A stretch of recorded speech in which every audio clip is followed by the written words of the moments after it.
He called it. As usual, he totally called it. But will an Obama victory do anything to slow the arrival of global Armageddon? TrendsJournal publisher Gerald Celente knows all. He joins me this morning with a look at the State of the Union. Good morning. Are you going to terrify us again this morning, Gerald? Happy days are here again. Vote for me.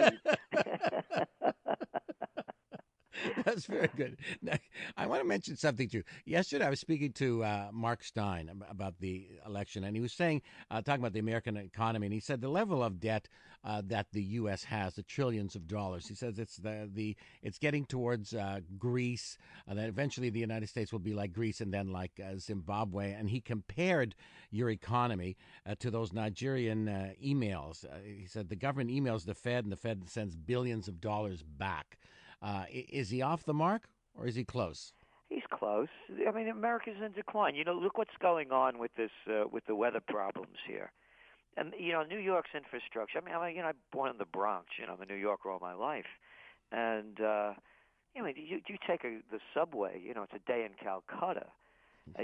Nobody buys a car from anybody owning it in the city because, you know, the front end's shot because of all the potholes. We got wars to fight. We got Al-Qaeda's to kill. The entire infrastructure of the United States is in decline. They're not talking about this at all, at all. You know, in civilized nations, they actually have things called floodgates in front of tunnels. Yeah. So what we're looking at, Tommy, is the entire economy is in decline. The gap between the rich and the poor is the widest in the United States and any of the industrialized nations. We have 27% of the kids that are being born into poverty. 27%. And you look at one number after another. Yeah, it's all going down. Okay, now somebody was saying, I was speaking to John Boutelier, the former U.S. congressman, and he was saying that Boehner, there seems to be some movement for this fiscal cliff, that Boehner looked like he was open to this business of maybe increasing taxes for those making over $250,000. That there, if that's true, he says there could be some kind of deal. Do you foresee any deal for that fiscal cliff? There'll be some kind of a deal, but it won't mean anything. And let's remember this. The United States got its debt downgraded over a year ago, and they haven't done anything. These are the incompetents, and that's all they are. They have never done anything, either party, to correct the problems. So why does anyone expect them to do it now? Anything they do won't be enough, because the enough is something that nobody will talk about. How about stop spending over $1 trillion on defense and defense-related expenditures? They're building this F-35 plane. It's going to cost $1 trillion. They keep building equipment that they discard after, you know, it becomes worthless and out of date. So they're not talking about the real issues. They're not talking about really shafting the multinationals or paying no taxes at all, virtually. And they're not talking about $250,000. You live in New York City. I mean, it's an okay living, but guess what? You have two kids in college, and you're both a husband and wife are working. That's not a lot of dough. They're not talking about soaking the billionaires, are they? Putting back the 90% brackets that Eisenhower had. There's a text. It said, Tommy, I'd like to know what Gerald thinks needs to happen to avoid the fiscal cliff. Again, I just mentioned some of them. And also, let's start taxing these non-for-profits. I mean, this is a lot of baloney. And you know, they like to talk about America being, you know, a separation of church and state.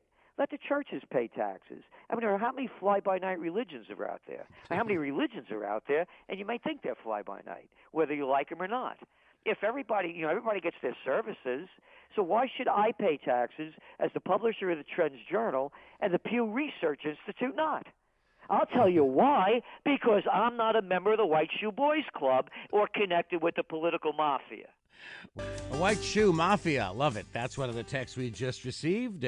TrendsJournal publisher Gerald Celente, our guest. Gerald, what was going through your mind as you listened to the concession speech by Mitt Romney and the victory speech by Obama last night? 2 nights ago. Well, they're all empty words. I mean, this whole campaign was about absolutely nothing. And when you actually read the words from Obama, we did a Trends in the News feature on it yesterday. I read part of his speech. I mean, it's been a long journey, and we have to. It's the same nothing. Here's I'll tell you why I'm pleased that Obama won, because now the con won't be able to last as long, because people don't expect anything from Obama. Look what the stock market did yesterday. It had its biggest drop-off in the year. He did nothing before, and he's not going to do anything in the future. And with Romney would have come in, and people would have said the same old stupid thing. Let's give him a chance. Go, no, stop criticizing him. Let's give him a chance. There was no program. You listen to what they said. You could pick up the Financial Times last week, and they said neither Obama or Romney really had an economic plan to create jobs and stop the deficit.